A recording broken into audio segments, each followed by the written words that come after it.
Hello, everybody. Welcome to Structural Noetic Astrology on Sunday. And today I'm going to be talking about the first 2 weeks of the current Pluto out of bounds period. And what a week it has been. It's been filled with powerful experiences. So I'm going to share now my PowerPoint and bring you through two parts of my talk, namely, the first part is about analyzing the event charts in themselves. We're going to look at three events: the shooting of Charlie Kirk, of course, the shooting at Evergreen High School, and the earthquake, all in approximately the same area of the world. In the second part, I want to look at the role of the shadow in this Pluto out of bound period and how that's been playing out around the shooting of Charlie Kirk event. So let me share my screen and start the presentation, and then I can get going right here. Okay, so I'm calling this presentation Pluto Out of Bound, or BOB, BOSB, Bring Out the Shadow Baby. And the Pluto Out of Bound period is the 28th of August, to the 24th of November. And we have already experienced the first 2 weeks. So the big picture, this whole idea of looking at the events within this period was inspired when I read the very good article by Ang Stoic, Where Empires Break. And if you want a more extensive explanation of the Pluto out of bound period, I suggest that you go to this article. But he shared this table, which I am reproducing, and you see that contrary to a continuous period of Pluto out of bounds, this last phase of Pluto in southern out of bounds declination, so that means it's lower in declination than the sun's path, what we call then the ecliptic. And this comes every year in phases. So it's not a continuous cycle or phase, but they're like pulsations of contractions and expansions.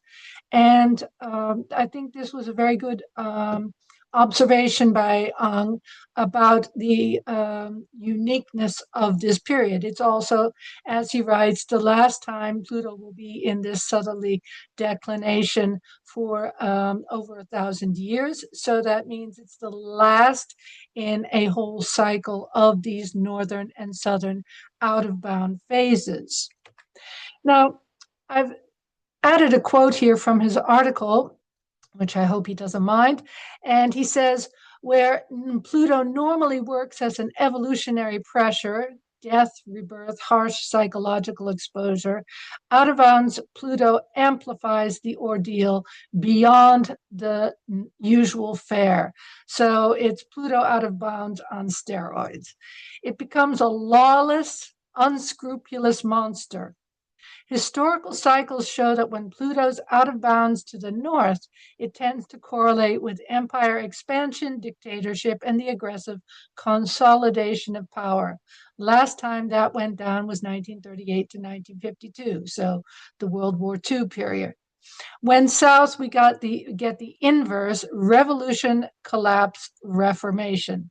Not necessarily peaceful, but yeah, pivotal. And in his article, he goes over historical examples of southern declination periods. But for this presentation, I'd like to look at the week, specifically the second week of Pluto out of bounds, namely the 4th to the 11th of September. And in this week, we had 3 events, and of course, culminating in the anniversary of September 11th impact of the airplanes on the Twin Towers. And these all 3 took place in the western sort of central area of the United States, and not so far. Two of them were not very far from each other. So first of all, I'd like to look at these three event horoscopes and focus on the interpretation of them. I see a lot of online interpretation of events which talk about really general factors which could apply to any given situation. And I don't believe that that's the best way to look at an event chart.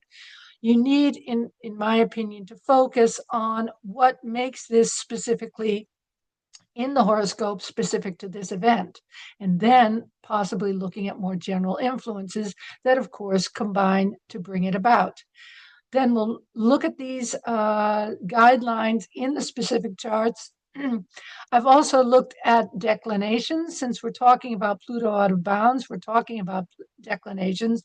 So I compared the declinations of the three event charts to see if there was any common factors, since locationally they're in the same area. And I also did a bit of cartography to see if there was anything being triggered in this area. And then we'll go on to part two, in which I look at the Kirk shooting in particular and its role in bringing out the shadow. So before I get started, I'd just like to briefly mention that structural astrology, the form of astrology which I use, has some differences to what is commonly seen in modern astrology. To begin with, we divide the solar system into the visible and the invisible planets and luminaries. So you have the old traditional luminaries and planets, the old seven, which you see in this group here. And you have the new invisible, that is to say, the transcendental or metaphysical factors, which are not visible to the human eye, and without the assistance, of course, of technology. And those begin, of course, with Uranus, Neptune, and Pluto. The luminaries, which are the counterparts to the white luminaries, are the black luminaries, the black moon and the black sun. And you have two hypothetical planets, which are somewhere within the Neptunian objects ring and need to be discovered, Persephone and Vulcan, which are the counterparts to Venus and Mercury, much as the other personal visible planets have their own counterparts. Structural astrology also has rationalized the house rulerships. And I know this is a big leap for a lot of people, so I'm not going to go into any kind of explanation here. You see that Persephone is here as a counterpart to Venus. And you see that the signs also are listed as counterparts. The big leap, of course, is seeing that Cancer has the moon, but also Priapus, and is linked to Aquarius. You see that the sun is with Leo, of course, but also the black moon and linked to Capricorn, and that Saturn and Uranus no longer are considered sign rulers, but have a larger function in bridging the visible and the invisible in our solar system. You see that in the drawing here, specifically when you see that the physical focus of Uranus in the dotted line is still the sun, but the metaphysical or conscious emphasis is on the black moon, excuse me. Right. So let's go on to the event charts. And how do I look at event charts? Well, to begin with, I follow certain guidelines, which I'm going to follow in this explanation. First of all, I look at the event and I say, okay, what are the characteristics of this event which are specific to it? And then I think astrologically about what planets, objects, and house cusps are related to these specific characteristics. The ascendant and the MC are also very, very important because they are the fastest moving factor in the horoscope.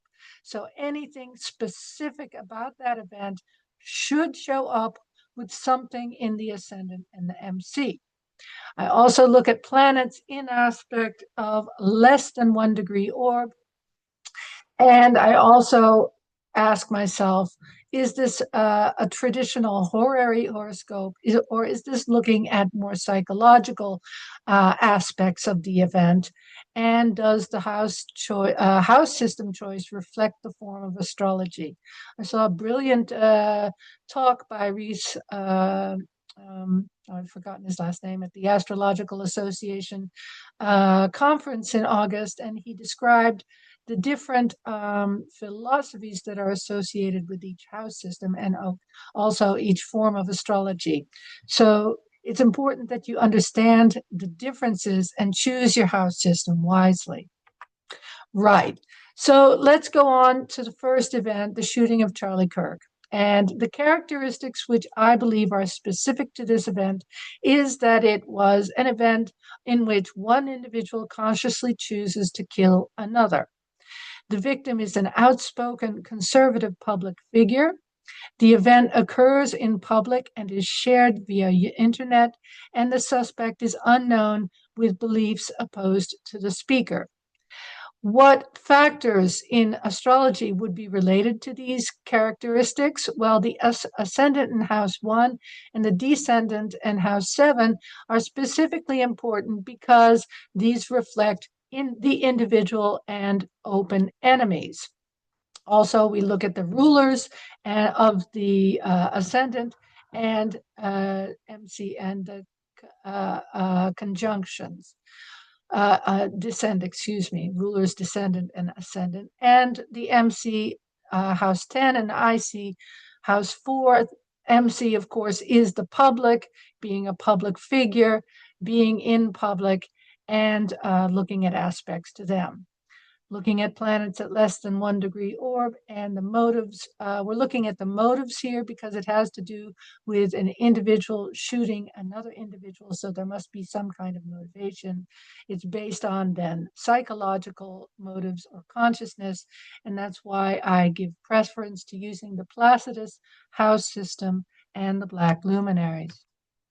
So, as you can see, if we look at the ascendant at 20 degrees Scorpio and house 1, you see that the black moon is very close conjunction to the ascendant. So the black moon is the principal, at least that which we experience most psychologically, is an experience of rejection. So you see that the personality of this event had to do with rejection. And the black moon also has to do with integrity, of remaining loyal to one's inner convictions, inner knowledge. And both parties in this event could be considered to have been doing that. The ruler of the ascendant is Mars, which is conjunct here in house 11 with black moon true. So you see that the black moon is again very much associated with the personality of this event. Mars is also very fitting because it has to do with aggression. And the ruler Pluto, so Scorpio has, of course, 2 rulers, Mars and Pluto. The ruler Pluto is the finger of the yod between the Saturn-Neptune conjunction and Uranus. I'm sorry, I left out Uranus there. Sorry, I'm looking at the wrong one. It's Pluto is a sextile to Saturn and Neptune, and the finger is the MC. So that makes that MC really charged for very powerful energies coming to a head. In structural astrology, Sun is also has an analog planet, which is the black moon, and the Sun is 2 degrees conjunct the south node.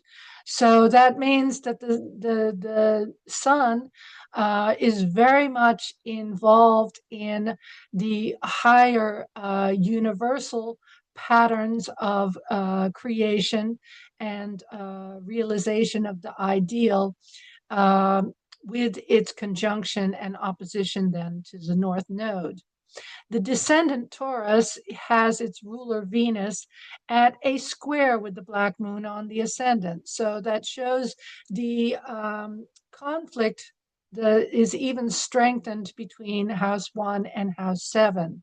The MC is also applying to Uranus in house 7 by 18 degrees, minutes of arc to Uranus.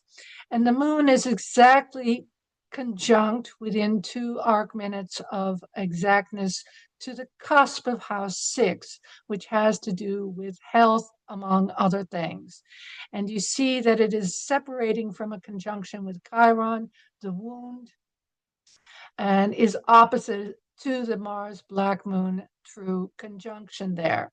Mars is applying to its opposition to Chiron, again, making that Chiron very important because it's linked to the ascendant ruler, and it's applying opposition. So the wound has already been experienced, and this event is building on that experience. Whereas the black moon true is also the Mars is applying while black moon true is separating to the opposition. Then let's go on to the event at the Colorado High School in Evergreen. This occurred only 4 minutes after the shooting of Charlie Kirk and has received very little press coverage as it has been overshadowed, of course. But there were some characteristics which were similar. It was one individual consciously choosing to kill, but it seems that he chose to kill random school children. We don't know enough about the motive to know if the victims who died were chosen, were selected, or just innocent bystanders. There were fewer shootings because the teachers responded quickly and locked all of the doors. So the alleged suspect could not enter the classrooms. The event occurred in a school. So the points most related to these characteristics, again, we're looking at the ascendant and descendant individual and open enemies. Also the MC and the IC, because it's a public event, and the MC is very much related to fast-moving specifics in an event. But we're also going to look at house 3 and 9 because these have to do with schools and education. And 5 and 11 could also be highlighted as 5 have to do with children and childhood. And of course, the planets in less than 1 degree orb, and we're working again from motives, psychological, and consciousness. So we're going to use Placidus and the black luminaries. You see that Uranus has moved to a stronger, now a within degree opposition to the ascendant, although it's still out of sign. The ruler Mars is conjunct black moon true in house 11, and the black moon true makes an exact half square to the MC. So that makes that activates this Mars in a more public area rather than in a more focused individual open enemy manner, as we saw with Charlie Kirk. We saw that the black moon mean was on the ascendant, so that emphasized the axis of me versus you. But with the black moon true emphasizing the 10-4 axis, it has to do with more public, more general public, and more personal access. The cusp 3 house is just moving away from its conjunction with Pluto. So that brings the planet of death on house 3 of schools and places of education, especially lower education, a high school. The descendant Taurus is once again activated with the ruler Venus in house 9, now squaring the black moon mean in 12. So this is a hidden enemy now, whereas in the shooting with Charlie Kirk, it was an open enemy. It was two men against each other, whereas this is one individual just vaguely um, uh, and assaulting kids in general. We've seen that House 3 and 9 have been activated. We see the moon in House 5 is separating from its conjunction from Chiron here. I always wonder about these school perpetrators of school children, whether or not their own childhood or own school experience, a wound there might not be related to their choice of target. The moon is, of course, opposition to the Mars and Black Moon true in 11, and Mars 11 is applying to the opposition in Chiron. The perpetrator was only 16 years old, so would still be a high school student, so it could be an ongoing experience of wounding in high school. Black Moon True is separating in the opposition to Chiron. It might be related to an earlier experience of rejection, but these are all hypothetical based on the astrology. The final event that took place was very close to the place where Charlie Kirk was shot. It was in near Duchesne in Utah. Um, and this was a physical event. This happened at almost 6 o'clock in the evening, as opposed to the approximately noon shooting of Charlie Kirk. So there's more differences than between the two shooting events. But the specific events, specific characteristics to this event is an earthquake of moderate magnitude. So there was not noticeable destruction. You probably didn't see anything about it in the news. It was felt across homes and businesses, but there were no injuries or damage reported. So it was a moderately weak but noticeable. It's on the top 10 most powerful earthquakes of the day at the earthquake watching site.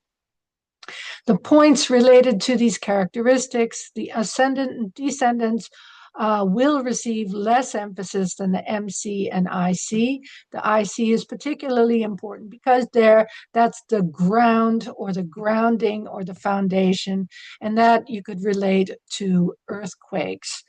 House 8 is traditionally related to earthquakes. And Mars, Saturn, the nodes Uranus and Jupiter have been found to be significant in earthquakes, according to the research at the site that I have listed here, which is based also in part on previous research and traditional indicators from Hellenistic texts. And planets and objects less than 1 degree orb, and it's a natural catastrophe in space and time, focusing on physical planets and using the Placidus house system. So it's an earthquake of moderate magnitude, which means we don't see a lot indicating destruction. But the biggest point that stands out here is Uranus being exactly on the IC here. So Uranus is a sudden event shaking the foundations. The moon is the ruler of the ascendant in structural astrology, and this makes a half square to the north node. So the north node is a traditional aspect, factor in earthquakes. The moon is a fast-moving object, making it a specific indication in this horoscope, and it's related to the ascendant. It's also sesquiquadrate to the sun. So the sun is at the south node, of course, opposite the north node. It makes a sesquiquadrate to the moon, which makes a half square to the north node. So this is a very dynamic triggering of an event with the movement of the moon in relation to the nodal axis points. Mars is a conjunct the black moon true in house 8. So we saw that the 8th house is traditionally a trigger for earthquakes. Mars is also associated with earthquakes, and the black moon is brought in here again. The ruler of the house 8 is Mercury, which is in conjunct Pluto in house 12. So it's a larger event linked to the ruler of house 8 here, Mercury. The declinations, you see that with the two shooting charts that there are several aspects of which are the same, whereas some of them are different. And you see that the declinations for the earthquake are quite different. So this outlines the similarity of the characteristics, shared characteristics of shooting, namely the individual and consciously targeting enemies, whereas the third event was a natural disaster. But in all cases, I was looking for something which would show some kind of commonality in this area between Colorado, mid-Colorado, and mid-Utah, which are relatively close in declination and latitude. So in both cases, the sun was parallel to the north node and Jupiter was parallel to the black moon. Now, Jupiter, this parallel is something that hasn't come out yet in our analysis of the event chart. So that's very interesting. In both of the shootings, Pluto is parallel to Pars Fortuna.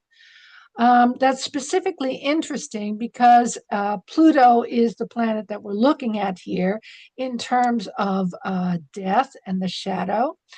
And we see with the earthquake is different here because Saturn, which is much more a planet which you would relate to the ground, is parallel to the Pars Fortuna. So I find this extremely interesting in that I would not particularly look at the Pars Fortuna, which would be specific to any of these events of themselves.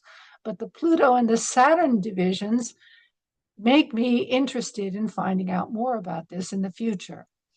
In the Kirk declinations, you see that Chiron is parallel to MC. So the wound and the public aspect of it is more emphasized here.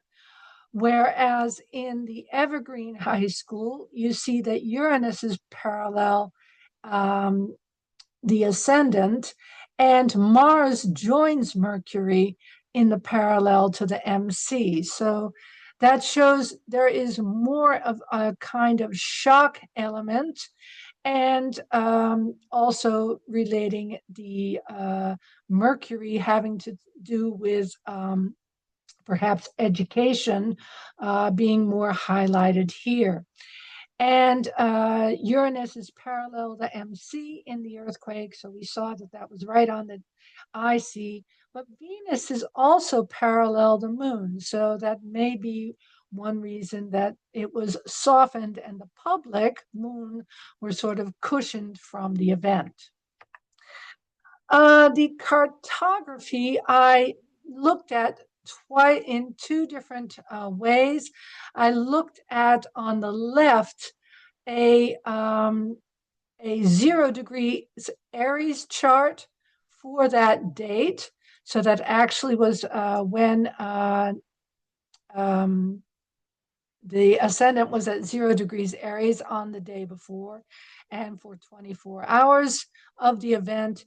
You see that here the Kirk shooting is very close to the Uranus Chiron lines here. The event horoscope itself does not show any relationship to any of the lines here.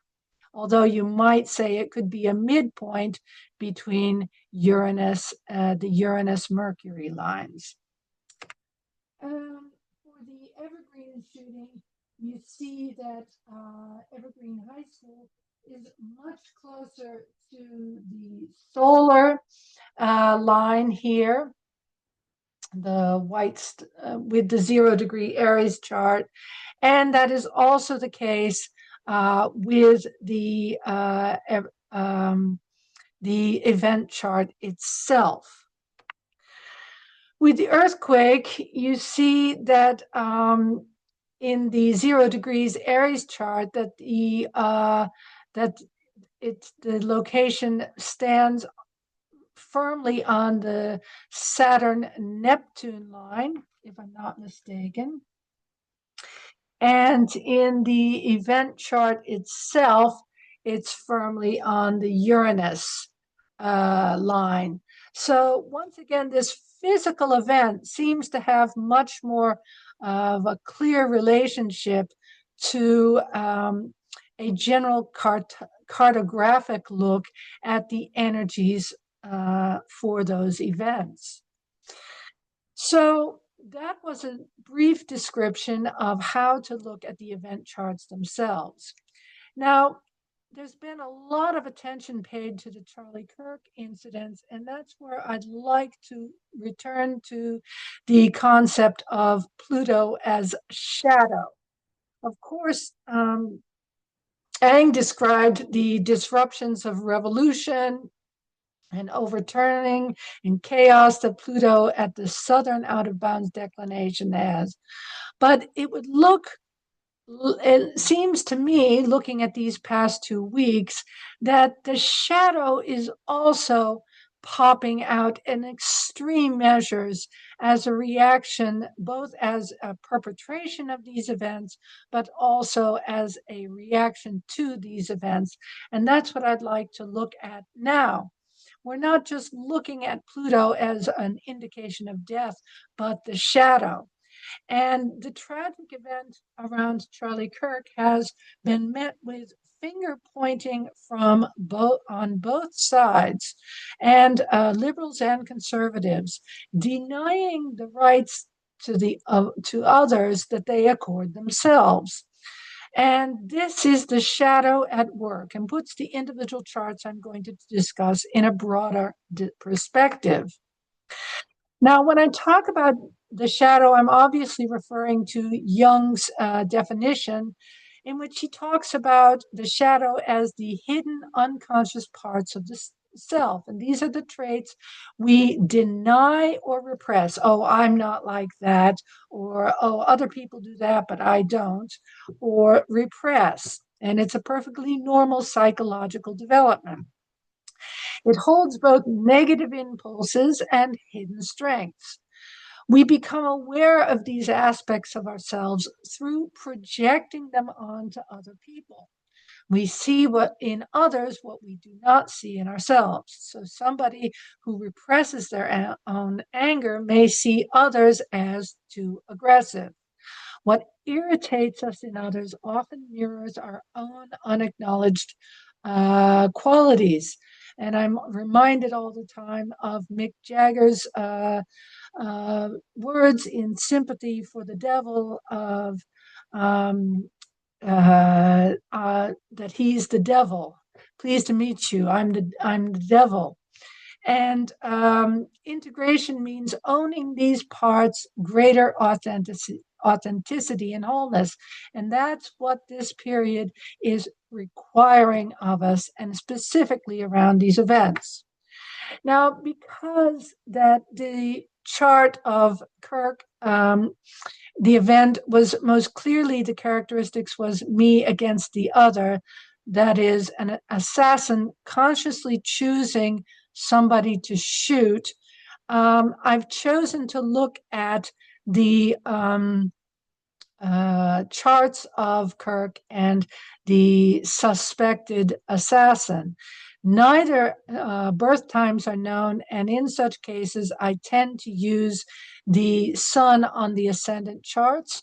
Although I must say with Charlie Kirk, the noon chart works out. The reason I say that is because Charlie Kirk was 6'5", a very tall individual, and I would expect to find Pluto near the ascendant or Sagittarius on the ascendant with the ruler Jupiter aspecting it.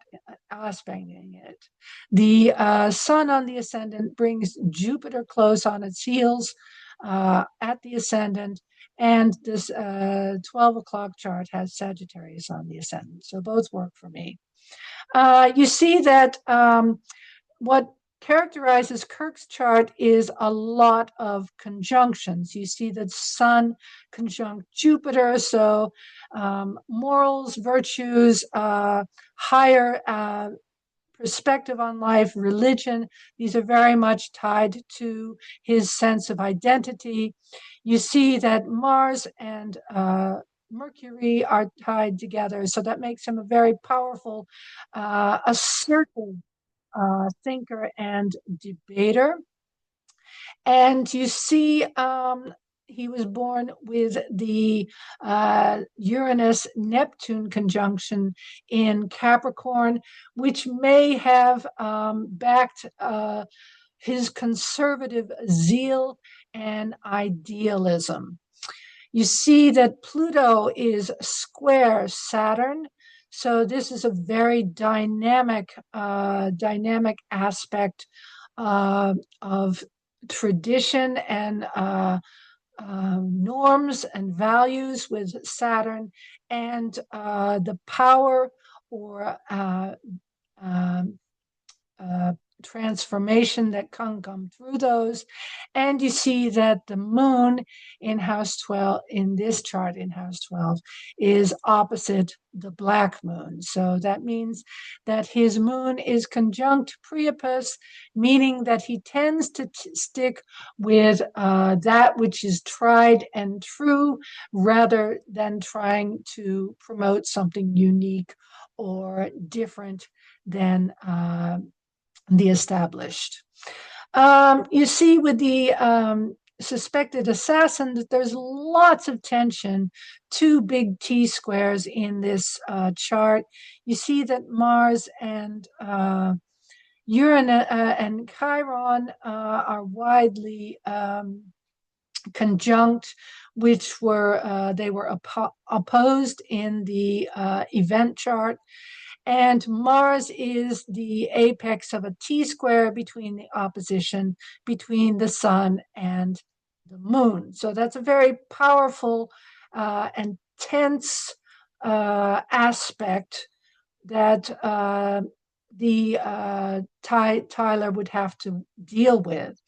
He's also got Venus in the as the apex to the opposition between his Pluto-Saturn opposition. So both Kirk and Tyler shared hard aspects between Saturn and Pluto, but whereas the square is normally experienced as internal conflict, oppositions are very often exhibited as projections.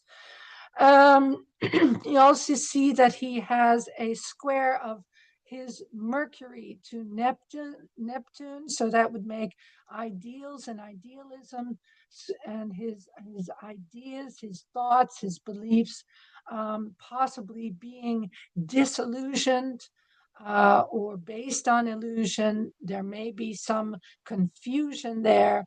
And you see that his Jupiter is square the black moon. So there, the visions and religious ideas or philosophies may involve some form of rejection. The synastry is, of course, very powerful. You see that Tyler's moon is on Kirk's sun, so they had a sun-sun opposition. And that means that Kirk's sun and his Jupiter would trigger the Mars apex of Tyler's T-square, which we saw in the previous charts. You also see that Tyler's form of rhetoric, namely his powerful Mars Mercury conjunction, opposed Tyler's own Mercury, and by extension would square Tyler's Neptune. So there may have been confusion or misunderstanding or disillusion in Tyler's thinking about the things, or that were triggered by the things that the ideas and the expressions by Charlie Kirk. And you see that Kirk's Chiron is triggered by the Uranus and Neptune of Kirk, which might have fueled his religious ideals and his idealism. So there were a lot of personal triggers going on, which shows that the two would have represented in some ways it seems that Tyler acted on these as the shadow. We also have to look at the effect that this event has had in the public eye. And depending on your political orientation, one of these slides is going to really trigger a lot of cognitive dissonance. So you see that the left is whipping up public opinion against Charlie Kirk. He brought it upon himself. He is a cause. They're right-wing fascist assholes. And when you say he had it coming, they punish you. Trump, the FBI, and all Republicans need to apologize to America. And on the other hand, you've got the right saying, if you believe other people deserve to be shot for their opinion, don't cry when you get fired for yours. Look at the difference. We're holding vigils. You're burning down cities. And that they are actively combing the internet to find out who celebrated the death.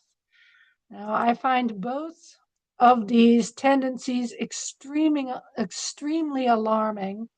And the role of the media really has to be recognized, and what we share with each other really has to be recognized for fueling the division that is taking place.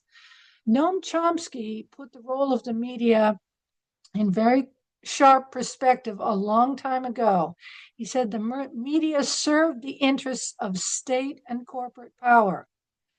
And any social media is still media, which are closely interlinked, framing their reporting and analysis in a manner supportive of established privilege and limiting debate and discussion accordingly.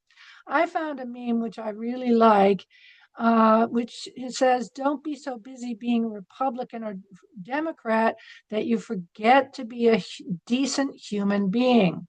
So this situation is consciously being used by the media as representatives of state and corporate power to whip up people against each other. And that brings us to another couple of big players in this time, namely Saturn and Neptune. And Saturn has really been a big deal these past couple of years. And haven't we learned anything from it in the way the media has been framing the me versus you themes? And Saturn is really important because whereas the big players like Pluto, Uranus, and Neptune are all sort of transpersonal energies, Saturn is that energy which brings it down to Earth. So that's why I'm focusing here on Saturn. And what we see in 2019 and 20 is Saturn conjunct Pluto. So these were the big rules, the big lockdowns, the big restrictions of individual freedom for under governmental authority. And have we learned any? And we saw a lot of us versus them with the masks, with the vaccine mandates that came out at this time. In 2021, 2022, Saturn squared Uranus, and we've seen a lot going on in terms of imposing more order and control through technology, and the themes of individuality versus collective, and security and food security.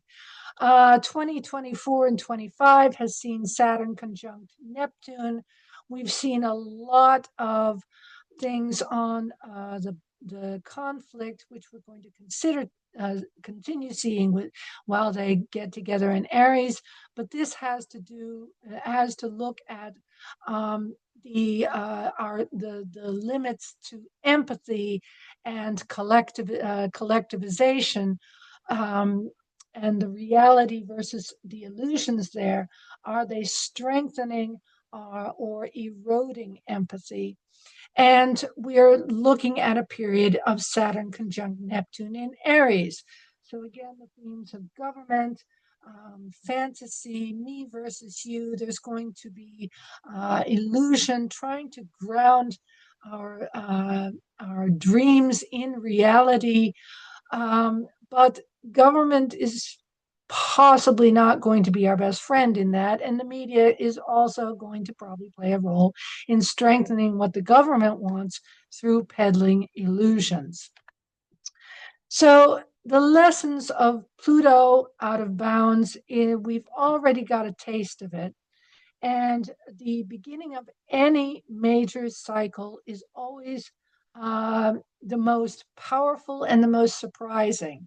But I think in the coming period, we're going to have some days to watch for while Pluto is still in the retrograde phase. So on the 24th, Mars is going to square Pluto from Scorpio. So that's a day to watch for when hostility, aggression, assertion, or activities may be resurrecting these events in some way. October, we're going to see Mercury squaring Pluto in retrograde. Now I'm looking at legislation or debate or anything that has to do with the exchange of writing, legislation, or speaking. And but I expect the mid to the end of October will be the trickiest. This will be mid-cycle, and October 15 ushers it in when Pluto goes direct again. On the 21st, we have the new moon at 28 degrees Libra, which is an out of sign square to Pluto. And on the 24th, Sun squares to Pluto in Scorpio. So these are going to be moments when I think we need to be on our best behavior. And as Jung says, the shadow is a moral problem that challenges the whole ego personality. For no one can become conscious of the shadow without considerable moral effort. To become conscious of it involves recognizing the dark aspect of the personality, not of the other, of the personality, as present and real. This act is the essential condition for any kind of self-knowledge. And without self-knowledge, we cannot act as conscious individuals to make society a better place. Okay, so that's basically what I wanted to say to you about these first 2 weeks of Pluto out of bound. If you're interested in learning more about structural astrology, I spent the whole summer revising my first book, Structural Noetic Astrology, Part 1, A New Paradigm of Consciousness and Matter. It will be available via Amazon and other retailers beginning in October. And in November, I'm starting a whole new series of online lessons in English. So if you're interested in that, watch my website for the dates and times. You can find that at www.en.devlinderpraktijk. Yes, it's a Dutch name. .nl, or mail me at devlinderpraktijk.nl. Thank you for watching. I'm looking forward to seeing you again at Structural Noetic Astrology on Sunday, and have a great weekend. Bye-bye.